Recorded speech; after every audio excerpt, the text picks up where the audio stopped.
Esse mês estreia o filme novo do Super-Homem, que é o cara mais famoso a usar cueca por cima da calça.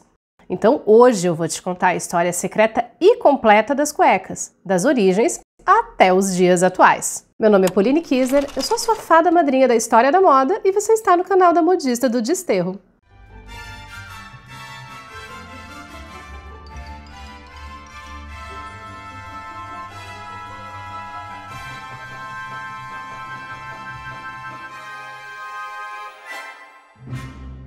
Provavelmente você já conhece o faraó Tutankhamon, né? Essa máscara dele aí é muito famosa. Como também são famosas as histórias de maldições que teriam se abatido sobre toda a equipe responsável por descobrir a tumba dele.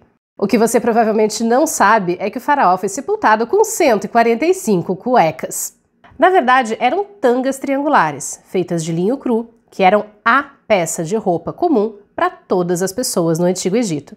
E que provavelmente é a primeira forma de roupa íntima criada pelos seres humanos, que é encontrada em praticamente todos os povos do planeta em todas as épocas, basicamente porque ela tem um design extremamente simples e muito intuitivo.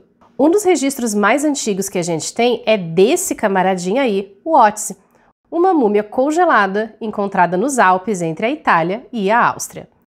Otzi morreu 5.300 anos atrás, e as roupas dele são impressionantes quando a gente pensa que ele tecnicamente ainda vivia na pré-história. E como o corpo dele estava razoavelmente bem preservado, deu para identificar com uma certa facilidade que ele tinha uma peça entre as pernas que era formada por várias tiras de couro de ovelha costuradas, e que provavelmente isso era uma peça de roupa íntima, possivelmente usada assim, com um tipo de cinto, protegendo o Otzi Júnior e seus dois amiguinhos. Variantes dessa peça podem ser encontradas na região da Índia, como Kalpinam, que era usado principalmente por lutadores e deixava o bumbumzinho assim à mostra. Algo até bem parecido com o fundoshi, que era usado por homens e mulheres de todas as classes sociais do Japão até a Segunda Guerra Mundial. E com o bahag, usado nas Filipinas antes da conquista espanhola. Aliás, falando em conquista espanhola, essas tangas existiam aqui na América também. Muitas vezes elas são descritas pelos colonizadores, mas nos faltam peças originais preservadas ou até boas imagens para a gente usar como referência. Uma exceção é esse códice produzido por artistas astecas entre 1580 e 1584, já sob direção dos colonizadores espanhóis, mas preservando o estilo de arte tradicional dos astecas. Mas a peça de roupa íntima antiga melhor documentada que nós temos é o Subligáculum romano, que já tinha um formato um pouquinho diferente, algumas vezes decorado com franjas e preso com uma corda ou com um cinto, geralmente de couro. Essa opção de cinto era muito comum entre os gladiadores, por exemplo. Mas existiam versões apenas amarradas que também eram usadas pelas mulheres. O Subligáculum romano é provavelmente inspirado no perizoma usado pelos gregos, que era basicamente um fraldão de linho branco, que muitos artistas do passado escolheram usar nas representações da crucificação de Cristo para não ofender as sensibilidades da galera. Mas na real a gente sabe que os romanos davam preferência por crucificar as pessoas completamente nuas. E como essa galera do mundo antigo toda tinha contato entre si por conta das redes de comércio, é possível que o perizoma grego, na real, tenha sido influenciado pelo shendit egípcio, um tipo de saiote que era usado pelos homens e que tinha uma dobra de tecido caída na frente. Só para dizer que se você tem curiosidade sobre indumentária egípcia antiga real e não essa baboseira que Hollywood enfiou na cabeça das pessoas, a gente tem um curso sobre isso lá na Hotmart, com 3 horas de conteúdos baseado apenas em evidências arqueológicas e em estudos históricos sobre o tema, para você aprender como era a verdadeira indumentária do Antigo Egito. Eu estou deixando o link aqui embaixo na descrição. Na nossa cultura, saia e vestido é coisa de mulher, né? Mas se você dissesse isso para um romano lá no século I, provavelmente arranjaria uma briga daquelas. Por quê? Para os romanos, nada era mais másculo do que uma túnica e vários panos drapeados na volta do corpo. E as bracae, que eram as calças usadas pelos ditos povos bárbaros, que era como os romanos chamavam todo mundo que não fazia parte do clubinho cultural deles, eram consideradas femininas afetadas e anti-romanas. As bracae eram basicamente uma calça muito grande, toda reta, que era amarrada na volta do corpo com um cordão ou com um cinto. E variações delas eram usadas pelos celtas, saxões, nórdicos, germanos, gauleses. É basicamente só você escolher o seu Pokémon, quer dizer, o povo. Só que já durante a fase final de Roma, que é o período do Império, muitos desses povos estrangeiros já estavam incorporados ao próprio exército romano, o que significa que vários costumes deles acabaram sendo apropriados pelos romanos, inclusive a prática de usar as bracai durante o inverno. Aliás, aquela pausa estratégica para o momento fofoquinha histórica. A galera fã de Vikings já conhece bem a figura do Ragnar Lodbrok, né? No nórdico antigo, Brok é o nome das bracai. E Lodbrok significa calça felpuda ou calça peluda, dependendo da tradução. Ele parece bem menos imponente agora, né? Mas na tradição literária, Ragnar usa essas calças para se proteger contra uma serpente durante uma luta. Então é provável que fossem calças feitas de couro de animal com pelo e tudo, o que fazia ele ser muito respeitado. Mas não o suficiente para conseguir conquistar a Inglaterra com apenas 2 navios, motivo pelo qual ele sofreu uma derrota vergonhosa, foi preso pelos seus inimigos e jogado para morrer num poço de serpentes. O senso de humor inglês nunca deixa de me impressionar. Na Idade Média, a gente tem as braiês, que em português são chamadas de bragas. Elas são registradas nas imagens da época pela primeira vez ali por volta dos anos 1100 e no começo parecem ter sido bem volumosas. E o que a gente acha que são calças nessas imagens, na verdade são meias longas, que eram amarradas no lugar, mas deixavam o parquinho masculino meio que destelhado. Mas ao longo dos séculos, as bragas foram ficando mais sequinhas e mais curtas, acompanhando a mudança das roupas masculinas. Só que as calças ainda não eram fechadas no meio das pernas e as túnicas estavam ficando cada vez mais curtas. Então qual foi a saída que os caras acharam? Basicamente uma saqueira decorativa. Deus me defenderai!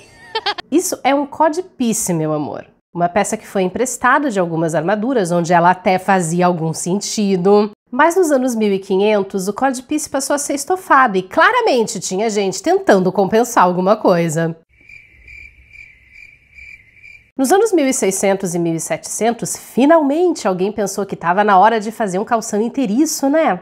E as bragas evoluíram para o que hoje a gente chamaria de cerolas em português, que são basicamente uma calça feita de tecido cru ou branco, geralmente linho no verão e algum tipo de lã no inverno, podendo ser curta, quando as calças eram curtas até o joelho, e ficando mais longas na virada de 1700 para 1800, à medida em que as calças compridas se impuseram como regra na roupa masculina. E é importante falar que apesar de existirem poucas peças dessas preservadas em museus, porque ao contrário das cuecas do Tutankhamon, elas foram usadas, a gente tem registros bem sólidos em documentos escritos, bem menos na real em imagens, que indicam pra gente que sim, esse tipo de calça íntima ou de cerola também era usada pelos trabalhadores.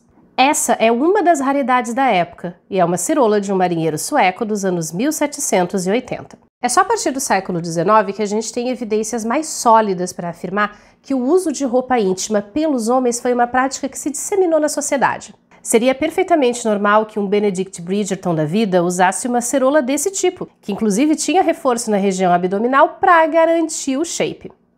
Mas versões sem estrutura ou reforço eram as mais comuns, e seguiam basicamente o mesmo formato da calça que estivesse sendo usada, e sempre junto com uma camisa, também de linho branco. Só que a camisa subia, né, gente? E aí você imagina, no meio do inverno, a camisa sobe, o vento faz aquela curvinha, sobe pela espinha da criatura e parece que a alma sai do corpo por causa do frio. Segura nas mãos de Deus. Então, em 1868, uma empresa dos Estados Unidos patenteou o Union Suit, uma peça que juntava a camisa íntima e a cerola numa coisa só, todo abotoado na frente e com uma abertura estratégica no popozão. Muito da ideia por trás do Union Suit tinha a ver com o movimento de reforma racional dos trajes, que propunha que as pessoas abandonassem as várias camadas sucessivas e volumosas de roupa em troca de peças mais eficientes e leves. As versões de verão eram brancas e feitas de algodão, e as de inverno feitas de flanela vermelha. E elas foram tão populares que eram anunciadas em revistas e catálogos até os anos 1930, sendo apenas adaptadas para os novos formatos de roupa. Mas na Inglaterra, sempre na Inglaterra, o Union Suit não caiu no gosto da galera. O perfeito cavalheiro inglês de 1860 usava um par de long johns, que eram cerolas ajustadas feitas de malha de algodão tricotada, e uma camisa íntima mais sequinha, mais ajustada ao corpo. Essa combinação de long johns com camiseta era muito popular entre os lutadores de boxe, que naquela época era um esporte de cavalheiros. Ela só não era particularmente popular com entregadores, com jockeys e pessoas que andavam de bicicleta por um motivo bem óbvio. As joias da coroa ficavam completamente desprotegidas. Aí, em 1874, um inventor dos Estados Unidos patenteou a primeira versão do suporte atlético, que é praticamente igual às que existem até hoje, e que realmente se tornou muito popular entre os atletas, principalmente porque nesse final dos anos 1800, a ideia do esporte como sendo algo profissional era uma coisa que estava se estabelecendo, na natação, no ciclismo e no boxe, por exemplo. E eu aposto que você não fazia a mínima ideia de que o boxe tem tudo a ver com a história da cueca moderna, né? Em 1925, a Everlast, que até hoje fabrica equipamentos para boxe, patenteou um short especial para os seus atletas, que ao invés de usar um cinto de couro, tinha elástico na cintura e era mais curto, dando mais liberdade de movimento para os lutadores. Nos anos 1930, uma outra marca dos Estados Unidos criou uma versão ainda mais curta do short de boxe, com um corte em Y na frente para dar suporte e sem costura no meio das nádegas para evitar acidentes. E depois da Segunda Guerra Mundial, as fábricas dos Estados Unidos passaram a exportar esses modelos para diversas partes do mundo, o que acabou gerando um conflito entre quem era fã de criar o bicho solto e quem preferia manter em cativeiro. E basicamente coexistiam os modelos com reforço na cintura, herdados dos anos 1930, os modelos soltinhos com elásticos, agora fabricados em tecidos coloridos, e os modelos mais justos, geralmente brancos, combinados com uma camiseta que nessa época ainda era considerada roupa íntima. Nos anos 1970 e 1980, mesmo a samba canção do vovô foi ganhando versões mais curtas, acompanhando a subida dos shorts e bermudas masculinas. Peça que é usada pelo personagem do Richard Gere no filme Gigolô americano de 1980.